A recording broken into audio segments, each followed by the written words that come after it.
Die-hard football fans have been waiting for the NFL season, a green light to put all bets on the table. You think of it as all fun and games until it could spiral into something else. 7 News reporter Aaliyah Keller joins us live in the newsroom with signs someone you know is struggling with a gambling addiction and how to respond. Aaliyah. Well, Catherine, advocates I spoke to compared gambling addictions to drug and alcohol addictions. Now, odds are you may know someone struggling with it.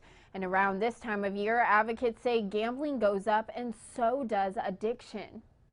It's something I think a lot of people don't take really seriously, but it can be devastating. And as sporting bets are on, advocates say addictions may spike, but gambling itself isn't all bad.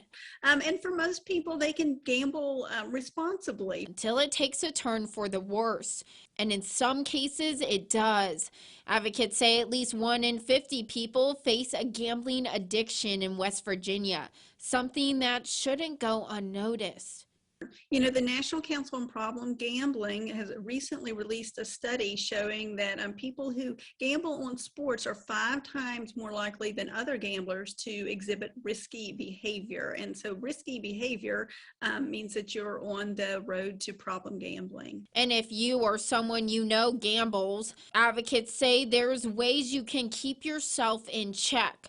In other words, try not to think of the money as an investment. Gambling is supposed to be about entertainment, not about an investment or a way to make money. That's when they get into trouble. They lose money they didn't mean to lose. They start chasing those losses and it spirals. On top of that, advocates say there's also safeguard ways that can help you keep your spending and time spent gambling in line, especially if you gamble online or on your phone.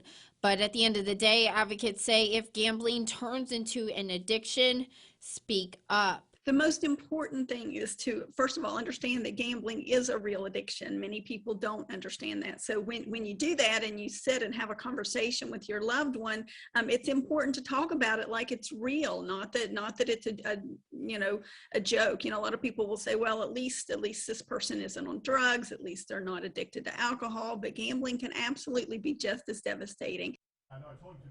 Now, if you aren't sure you or someone you know is struggling with an addiction to gambling, call the number right there on your screen, and they'll offer treatment options. It's free and confidential. All right, Aaliyah, thanks. Let's switch things over now to your weather forecast. There's been a bit of a